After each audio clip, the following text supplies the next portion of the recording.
এদেশে এরকম একটা দেশ, সোনার দেশ যদি বানাতে চান, কোরআনের বিধান ছাড়া বিকল্প আর কোনো পথ খোলা না। কত হত্যা হয় দিনে দুপুরে, বিচার নাই। বিচার থাকলে এত হত্যা হতো না।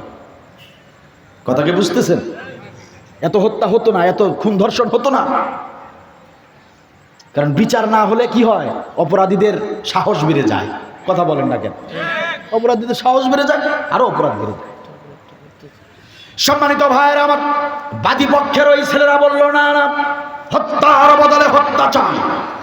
আমাদের বাবাকে হত্যা করেছে, আমরাও তার হত্যা চাই, বাঁচার তো আর কোনো উপায় নাই। হযরত ওমর বলল, মুসাফিররে আমার করার কিছু নাই, কোরআনের বিধানের আলোকে তোমার ফয়সালা হলো, রায় দেওয়া হলো। তুমি যেভাবে ওই মুরব্বী লোকটাকে হত্যা করেছো, অনুরূপভাবে তোমাকেও পাথরের আঘাত দিয়ে হত্যা করা হবে। মৃত্যুদণ্ড কার্যকর করা হলো, মৃত্যুদণ্ড রায় দেওয়া হলো। কথা কি বুঝতেছেন? রায় দেওয়া হলো। মুসাফির বলল, আমিরুল মুমিনিন, একটা আবেদন জানাতে চাই। হযরত ওমর বলল, কি বলতে চাও তুমি? এই আসামি মুসলমান বলল, আমিরুল মুমিনিন, আপনার ফয়সালা, আপনার মৃত্যুদণ্ড আপনি কার্যকর করবেন, তাতে আমার কোনো আপত্তি নাই। শুধু একটা আবেদন, আমাকে 2-4 দিন সময় দিতে হবে।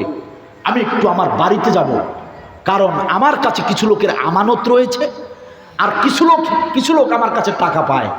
আমি ঋণগ্রস্ত, কিছু টাকা পায়, আর হচ্ছে আমার কাছে কিছু মানুষের গচ্ছিত সম্পদ রয়েছে।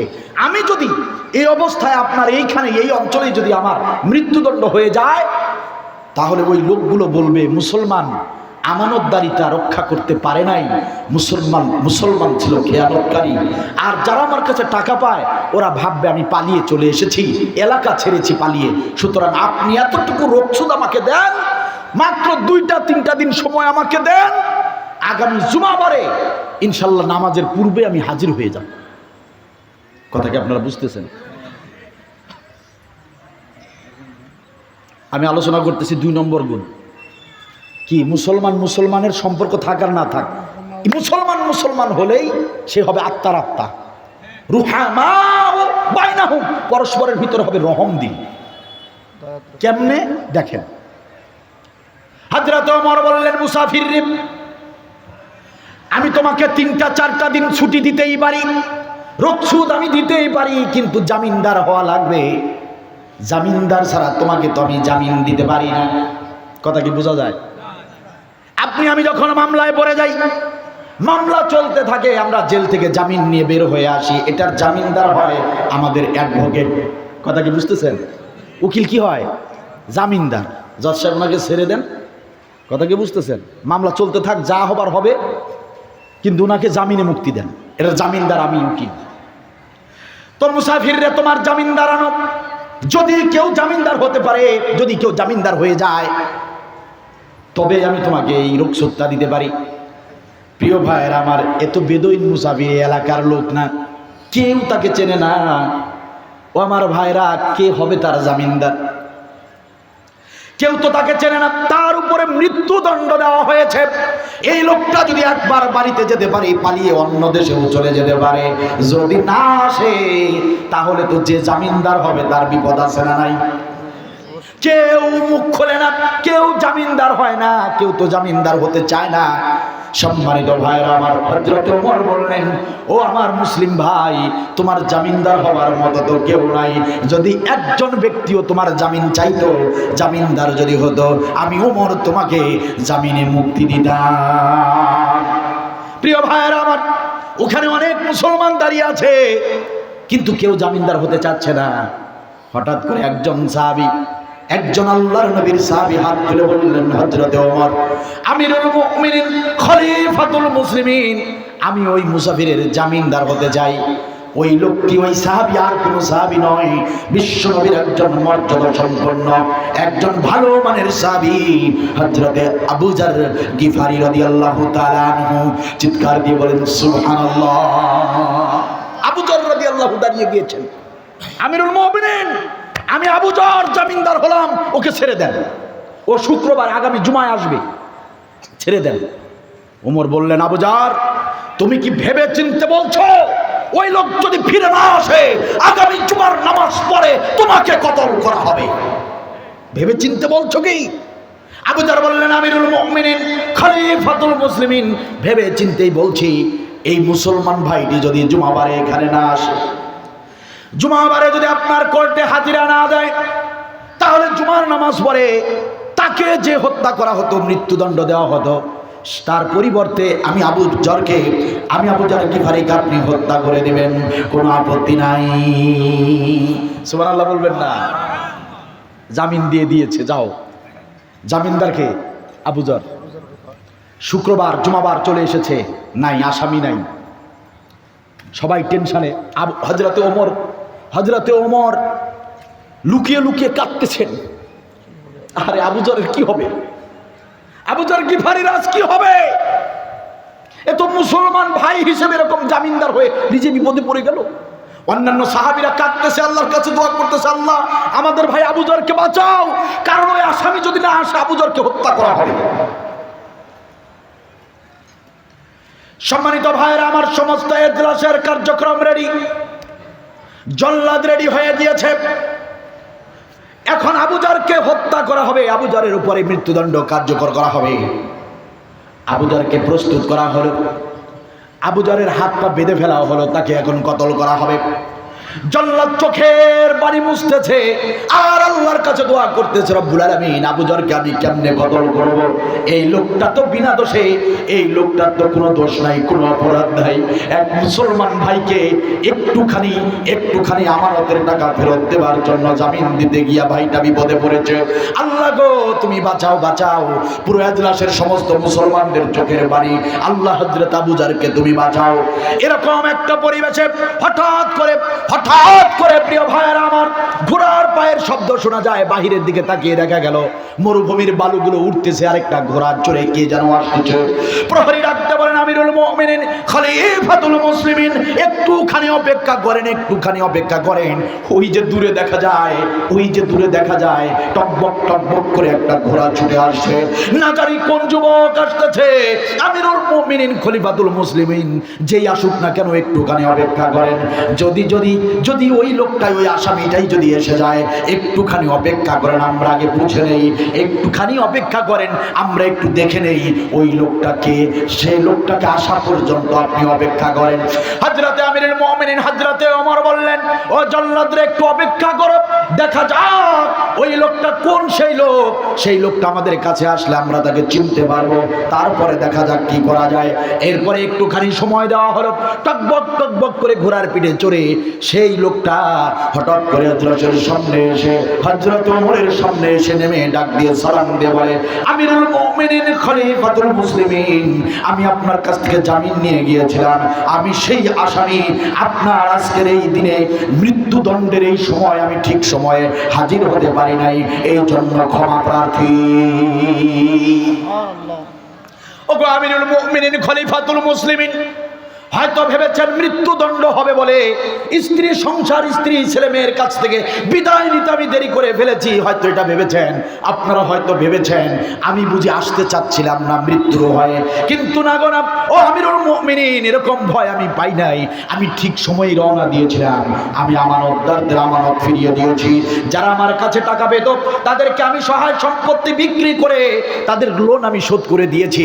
এরপরে আমি সঠিক সময়ে ঘোড়াটা নিয়ে রওনা করেছি। আমিরুল মুমিনিন খলিফাতুল মুসলিমিন অর্ধ পথে যখন এসে পড়েছি, মাঝ পথে আসার পরে আমার ঘোড়াটার পায়ে খুরা রোগ ছিল, সেই রোগটা বেড়ে যাওয়ার কারণে আমার ঘোড়া আর দৌড়াতে পারে নাই। অনেকটা সময় বিশ্রাম নেবার পরে আবার ঘোড়ার পিঠে উঠেছি, আবার কিছু দূর গিয়ে আবার বিশ্রাম নিয়েছি, আবার ঘোড়ার পিঠে উঠেছি। এভাবে করে আস্তে আস্তে থেমে আসতে গিয়ে একটু সময় বেশি লেগে গিয়েছে। তা না হলে আমি জুমার নামাজের পূর্বেই আপনার এজলাসে এসে হাজির হয়ে যেতাম। হযরতে ওমর এবার চোখের পানি ছেড়ে দিয়েছে। ও হে যুবক মুসলমান রে, তুমি জানো এখানে আসলেই তোমাকে কতল করে দেওয়া হবে। তুমি পাগল হয়েছো নাকি? কি এমন ভেবে তুমি এখানে এসেছো? কোনো মানুষ তো এত বোকা থাকতে পারে না, এরকম বোকা মানুষ তো পৃথিবীতে পাওয়া যায় না। তুমি তো চাইলেই এলাকা থেকে দূরে সরে যেতে পারতে, তুমি তো চাইলেই পলায়ন করতে পারতে, কিন্তু সেটা তুমি কেন করলে না? কেন তুমি নিজের মৃত্যুটাকে নিজে বরণ করার জন্য চলে এসেছো? কি ভেবে এসেছো বলো? যুবক ডাকতে বলে, আমিরুল মুমিনিন খলিফাতুল মুসলিমিন, একটা জিনিস আমাকে বারবার বিবেকে দংশন করেছে, একটা জিনিস বারবার আমাকে দংশন করেছে, যে আবু জার গিফারি আমাকে চেনে না, আমিও আবু জার গিফারিকে চিনি না। ওর সঙ্গে আমার কোনো আত্মীয়তার সম্পর্ক নাই, তার সঙ্গে আমার কোনো আত্মীয়তার সম্পর্ক নাই, রক্তের সম্পর্ক নাই, তার সঙ্গে আমার প্রতিবেশীর সম্পর্কও নাই। অচেনা আবু জার গিফারি, আমি ঈমানদার, আমি মুসলমান, এই সম্পর্কের কথা ভেবে যে ব্যক্তি জামিনদার হয়ে গেল, আমি না গেলে তাকেই কতল করা হবে, এটা জানার পরেও আমার এক মুসলমান ভাই এই মুসলমানের জন্য জামিনদার হয়ে গেল। এই ভাইটার জন্য, ওই আবু জারের জন্য, ওই মুসলমান ভাইয়ের সম্মান রাখার জন্য আমি আমিরুল মুমিনিন হযরত ওমর, আমি আসামি আপনার দরবারে ছুটে এসেছি। কারণ আমি যদি না আসি তাহলে ইতিহাস হয়ে থাকবে যে মুসলমান ভাইয়ের ইজ্জত রাখতে জানে না। সবাই জানবে যে মুসলমান তার কথা রাখে না, পৃথিবীর সবাই জানবে। এমনকি ভবিষ্যতে আর কোন মুসলমান আরেক ভাইয়ের জন্য জামিনদার হবে না। এজন্য আমি এসে পড়েছি। ওমর চোখের পানি ছেড়ে দিয়ে বলে, আবু জার তুমি কেন জামিনদার হয়েছিল একটু বলো তো। আবু জার বলছে, আমিরুল মুমিনিন খলিফাতুল মুসলিমিন, আমি ভেবে দেখলাম এ তো হলো মুসাফির মানুষ, এই এলাকায় তার জামিনদার হবে কে হবে, কেনই বা হবে? হবার তো কোনো প্রশ্নই আসে না, কেউ তো তাকে চেনে না।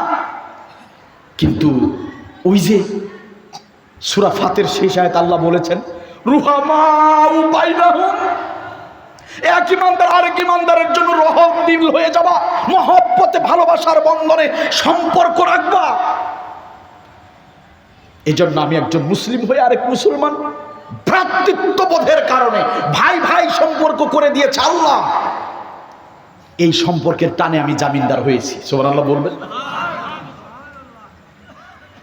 এবার ওই যে বাদীপক্ষের ছেলেগুলো যাদের বাবাকে হত্যা করা হয়েছে, ওই ছেলেগুলো এই দৃশ্য দেখার পরে ডাকতে বলে, আমিরুল মুমিনিন খলিফাতুল মুসলিমিন, আমাদের কিছু কথা আছে। হযরত ওমর বললেন, কি বলতে চাও তোমরা? বাদীপক্ষের ছেলেগুলো বলে, আমিরুল মুমিনিন, এক মুসলমান ভাই নির্ঘাত মৃত্যুদণ্ড কার্যকর হতে পারে জানার পরেও জামিনদার হয়ে গেল। আরেক মুসলমান মুক্তি পেয়ে বাড়িতে গেল, বাড়িতে যাবার পরে পালিয়ে বাঁচতে পারত, তবুও সেটাকে গ্রহণ না করে নিজের মৃত্যুকে বরণ করে নেবার জন্য ছুটে আসলো।